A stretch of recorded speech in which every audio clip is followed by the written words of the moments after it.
Okay guys, in this chess game I was white, playing white against this guy Vector.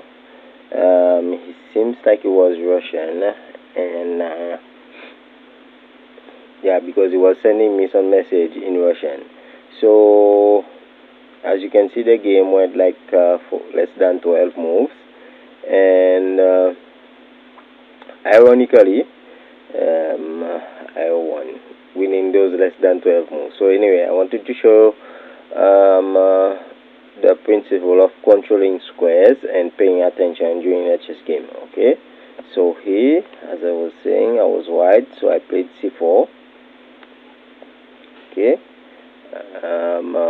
okay, the idea of c4 is pushing, opening 9 for the queen, and just trying to control, not controlling, but like trying to control it, the d5 square.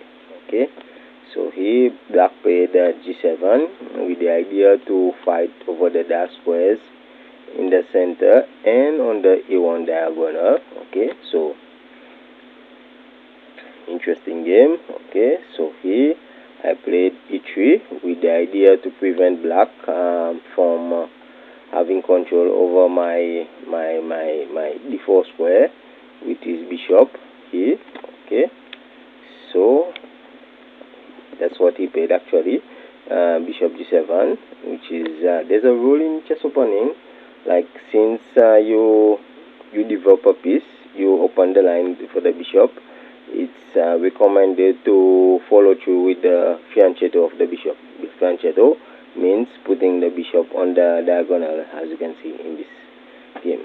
Okay, so I played knight c3, developing a piece and controlling the d5 square here.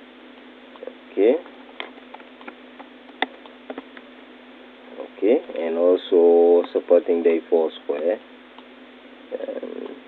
Yes, this central square is very important, so it's very, that's generally where most chess games start in the beginning. Okay, so black played a6, a bit passive. I think he was scared of the knight coming to b5 here, but for now I'm not planning on attacking on the queen side. So anyway, I played bishop e7, bishop e2, developing a piece and planning to bring my bishop, supporting the central control here. Okay, so black played d6. Black looks like black plan is to intensify his control over the dark squares in the center, and this square is already like in black territory, so I didn't put much emphasis on it, but I should, because like like along the way the game went, his pressure, his strength kind of built during this over the e5 square. Okay, but however, okay, let me show you. Okay, it didn't go too far, but I was still keeping an eye, so it's good to keep an eye over your opponent threats or plans, and try to prevent him the maximum as possible, especially during the opening. Okay, or during the whole game. So here black played knight c6, developing a piece, bringing more piece in the center here, controlling the e5 square, and planning something also over the d4 square. Okay, so this is like it's an outpost. The e5 square is an outpost for black, so I have to be careful. That's why I was like, okay, let's see, enough is enough. Let's like trying to do something about it. So that's why I played d4 with the idea to prevent the knight from coming over the d5 square. But that won't stop the pawn and the pawn exchange. So he has major control over this square here, but it's good to keep an eye over your opponent's threats. Okay, just in case if black push, I can like counter his attack with d4. Okay, so like Okay, you have control over e5 square, but you know, like, you're not going anywhere with that knight.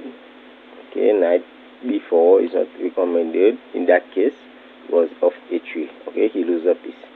So here black didn't push, he bring the bishop. I think he played h5. So h5 was like, I didn't want to exchange bishop. I thought maybe his intention will be bringing the bishop on g4 square. So I played h3. Okay, pushing a pawn here, preventing the bishop. Okay, so black played bishop f4, developing a piece and eyeballing the b1, h7 diagonal. So he's up to something here. I kind of like misunderstand this. Like, I didn't notice the threat of the knight. So basically what I'm trying to say. So good thing I already had like good central control. So I was like, okay, don't worry. I develop piece, knight ge2. So key thing in pawning, guys, develop piece, don't move too many pawns unnecessarily. Control maximum squares as possible. Okay, so here develop piece, knight ge2, and black played knight b4. So the alarm was up because these two guys are coming, you know, starting to create chaos. So good thing I was quite developed and I push e4, blocking the attack with the knight and the bishop on c2. Okay, so that makes the attack dies off a little. So black played bishop d7, and I didn't love the knight being here in my territory, so I played queen b3, attacking the knight.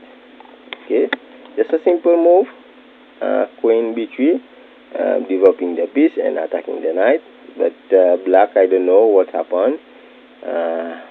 He didn't see, or you know, he didn't saw, or you know, like, he wasn't paying attention to my move. He thought that's the irony with chess players.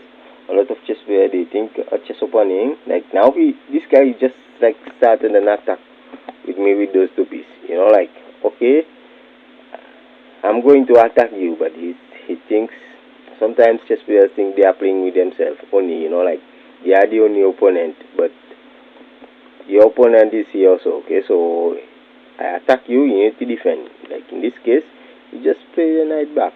Okay, so he played rook and got up.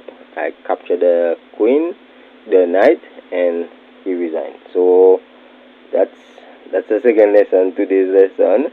The importance of paying attention during the whole game. Okay, so it's important to pay attention what's happening during the whole game. So thank you for watching. I'm Benjamin Wao, your favorite chess coach. Bye for now.